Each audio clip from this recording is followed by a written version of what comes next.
आज की वीडियो में हम चर्चा करेंगे सातत्य या फिर कंटिन्यूटी पे। अब ये कंटिन्यूटी क्या है या सातत्य क्या है, इसको जानने से पहले हम थोड़ी सी चर्चा लिमिट की कर लेते हैं और फंक्शन की कर लेते हैं। आपने 11th में फंक्शन भी पढ़ा है और लिमिट भी पढ़ा है। फंक्शन जैसे मान लीजिए कि function f of x is equal to 3x।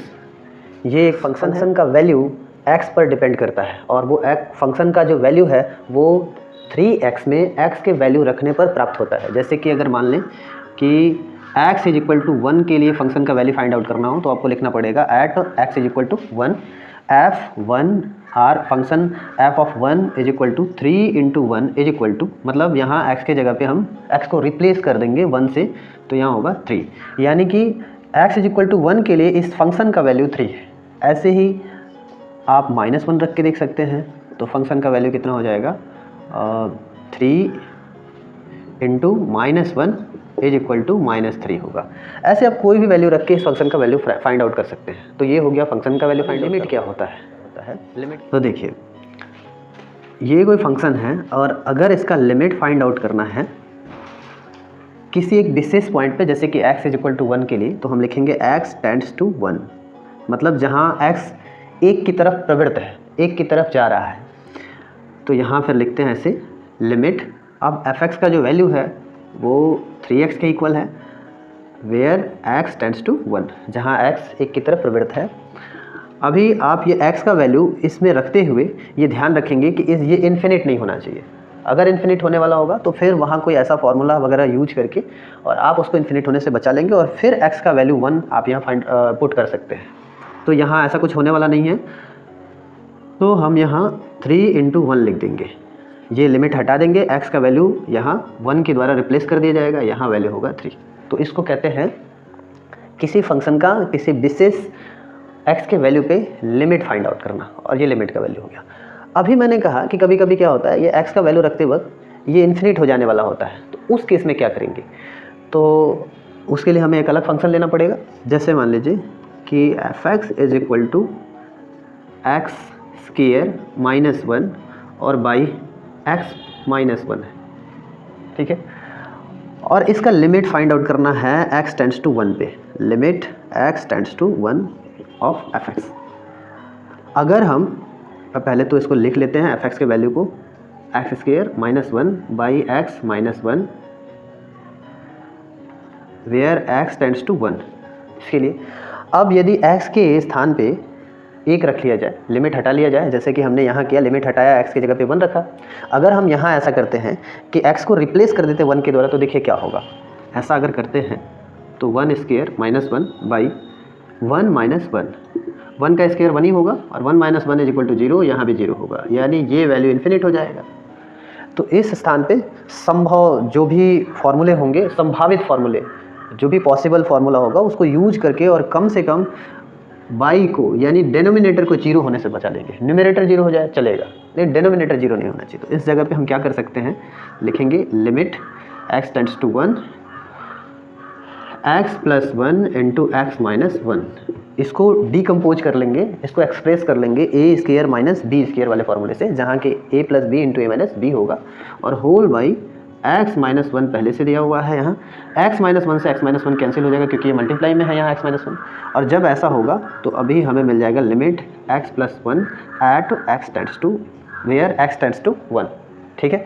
जब ऐसा मिल जाएगा तो फिर हम क्या करेंगे, अभी तो 1 रख सकते हैं, 1 रखने से कोई वैल्यू रखने से इसका कहीं मान इन्फिनिट होने वाला नहीं है, तो अभी इसको रख सकते हैं 1 प्लस 1 पहले से है, x का वैल्यू हमने 1 रखा, लिमिट को हटा लिया, यहाँ 2 हो गया।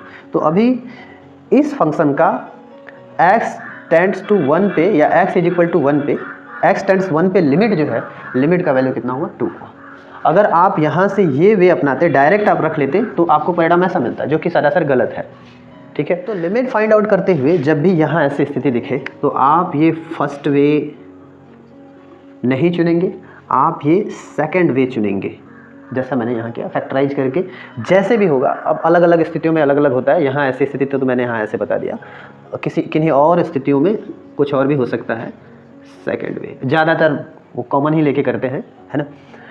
तो आप ऐसा करके और इसको इन्फिनिट होने से बचाएंगे, न्यूमरेटर जीरो हो जाए चलेगा, लेकिन डिनोमिनेटर जीरो नहीं होना चाहिए, क्योंकि जैसे ही डिनोमिनेटर जीरो होगा किसी भी रैशनल फंक्शन का, ठीक है, ये रैशनल फंक्शन है या रैशनल नंबर भी कह सकते हैं, तो यहाँ रैशनल नंबर ना कह के रैशनल फंक्शन ही बोलेंगे क्योंकि ये एक फंक्शन है। तो रैशनल फंक्शन का जैसे ही अगर डिनोमिनेटर मतलब डिनोमिनेटर वाले पॉलिनोमियल का वैल्यू जैसे ही जीरो होने वाला हो, आप वहाँ फैक्टर करके या फिर जो भी वहाँ संभव होगा वो करके आप इसको जीरो होने से बचा लेंगे, इनको इन्फिनिट होने से भी आप बचा लेंगे।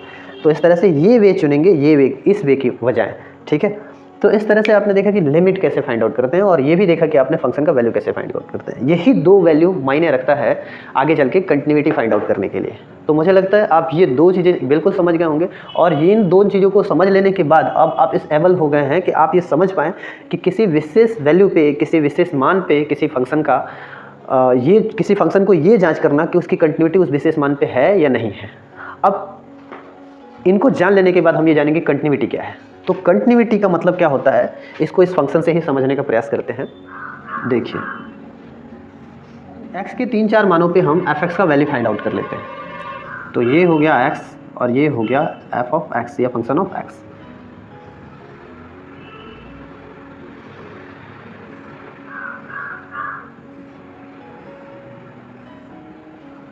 अब x का यदि मान 0 रखा जाए तो fx का भी मान कितना हो जाएगा, 0 हो जाएगा।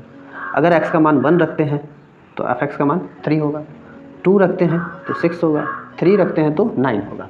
अभी हम ये किधर जा रहे हैं, 0 से राइट हैंड साइड, क्योंकि आप पॉजिटिव सारे वैल्यू रखना है x के। अब x के नेगेटिव वैल्यू रखेंगे, जैसे -1 रख के देख लीजिए, -1 रखेंगे तो -3 होगा, -2 रखेंगे तो -6 हो जाएगा। ऐसे ही अगर आप -3 रख लेते हैं तो -9 होगा। ऐसे आप वैल्यू रख सकते हैं जहाँ जितना चाहे उतना, लेकिन हम कुछ मान ले रहे हैं इसको समझने के लिए।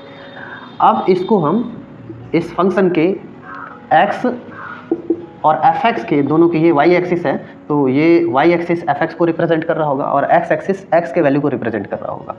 1 2 3 4 -1 -2 -3, इसको थोड़ा और बढ़ा लेते हैं। 1 2 3 4 5 6 7 8 9। चूँकि हमने मान 9 तक लिया हुआ है, वैल्यू 9 तक लिया हुआ है, इसलिए हम ऐसा कर रहे हैं। -1 -2 -3 4 5 6 7 8 और 9।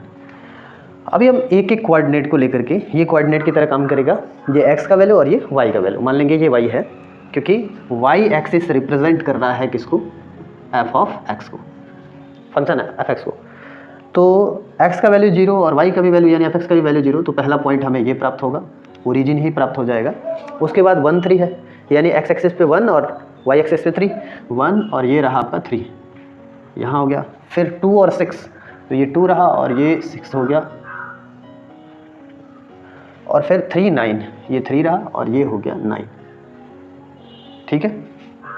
वैसे ही -1 -3, तो ये हो है -1 और ये है -3, तो ये -1 है और ये है -3, तो यहाँ आ जाएगा ये पॉइंट। उसके बाद से -2 -6, तो -2 और -6, ये वैल्यू यहाँ, ये पॉइंट यहाँ प्राप्त होगा। और ये -3 -9, तो -3 यहाँ है और y एक्सिस पे -9 यहाँ है। अभी आप इन सभी बिंदुओं को बिना पेन इधर उधर किए या पेंसिल को बिना इधर उधर किए आप यहाँ से एक छोर से पकड़िए और इन सबको मिला सकते हैं, ठीक है। अभी ये सीधा नहीं मिल रहा है, लेकिन वैसे सीधा मिलेगा जब आप इसको ग्राफ पे खींचेंगे, क्योंकि इसमें ये जो दूरियाँ ली गई हैं वो बराबर नहीं ली गई हैं, है ना। बोर्ड पे माप के बराबर लेना थोड़ा मुश्किल है, असंभव तो नहीं है लेकिन मुश्किल है। तो एक बार में आपने इन सारे पॉइंट को मिला दिया, कहीं पेन नहीं उठा, और आप जितने भी वैल्यू लेंगे वो सारे वैल्यू ऐसे ही एक लाइन में आ सकते हैं, यानी एक बार में ही आप उसको खींच सकते हैं, ठीक है। तो हम ये कहेंगे कि इनमें से x के किसी भी वैल्यू पे ये फंक्शन सातत्य है या कंटिन्यूटी है, किसी भी। अब मान लीजिए आप यही बिंदु ले लीजिए x का, x = -1 था ये, तो इस पर भी कहीं ये इस लाइन से ये बिंदु अगर इधर होता या इधर होता, तब हम कहते कि कंटिन्यूटी नहीं है।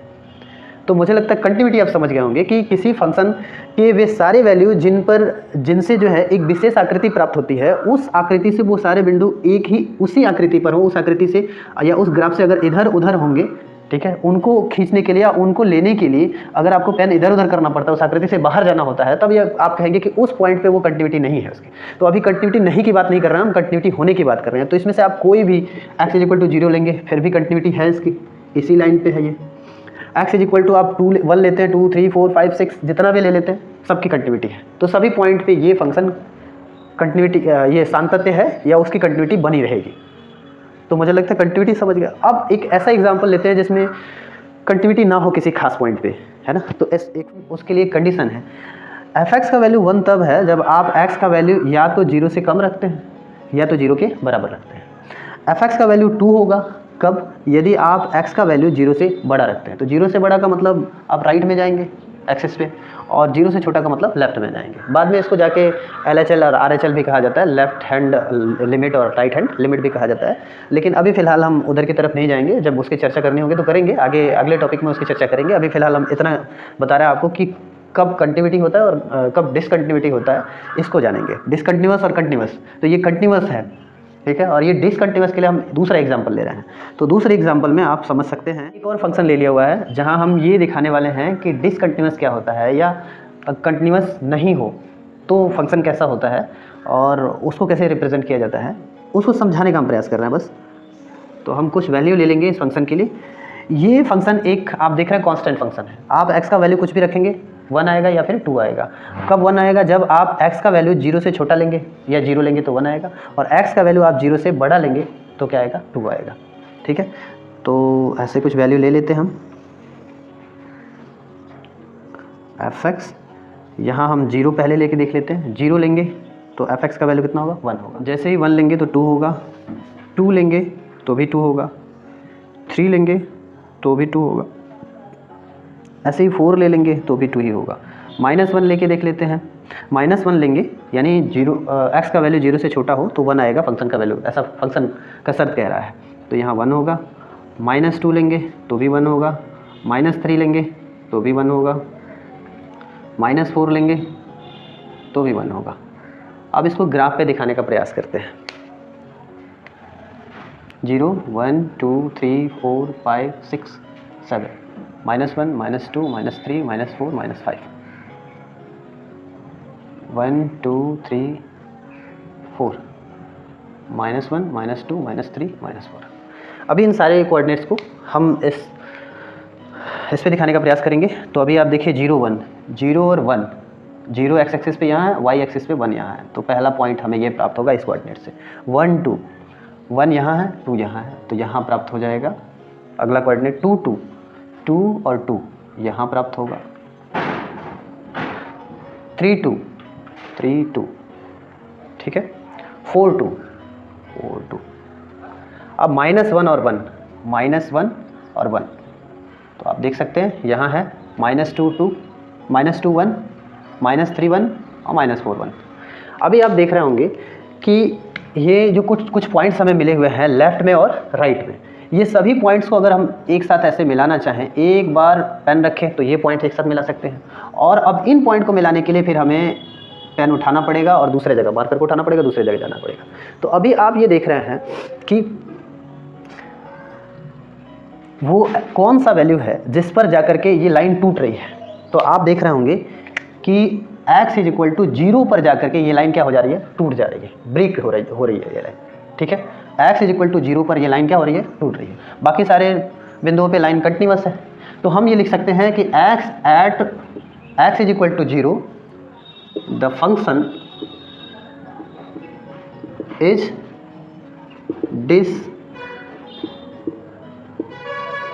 कंटिन्यूअस। ठीक है, मतलब x = 0 पर ये फंक्शन क्या है, डिसकंटिन्यूअस है। और सभी बिंदुओं पर आप देख रहे हैं, अभी सभी पॉइंट पे ये कंटिन्यूअस है। लेकिन कभी भी आप एक बार में पेन उठा के या एक बार में पेंसिल उठा के आप इन दोनों को ड्रॉ नहीं कर सकते, दोनों लाइन को। ऐसे आप x = 0 पर आते ही आपका लाइन क्या हो जा रहा है, ब्रेक हो जा रहा है। आपको यहाँ आके फिर पेन यहाँ उठाना पड़ता है, फिर इनको मिलाना पड़ रहा है। तो ये फंक्शन ये शो कर रहा है कि x = 0 पर ये फंक्शन डिसकंटिन्यूअस है। बाकी सारे बिंदुओं पे ये कंटिन्यूअस है। आप देख रहे हैं कंटिन्यूअस है, ये लगातार चलता चला जाएगा, लगातार ये चलता चला जाएगा आगे की तरफ। लेकिन जैसे ही हम x = 0 पर आ रहे हैं, हमें इस लाइन को छोड़ के इस लाइन पर जाना पड़ेगा। अगर हम इस लाइन पर है तो इस लाइन को छोड़ के हमें इस लाइन पर जाना पड़ेगा। तो x इज इक्वल टू 0 एक ऐसा वैल्यू है इस फंक्शन के लिए जिस वैल्यू पर ये फंक्शन डिसकंटिन्यूअस है।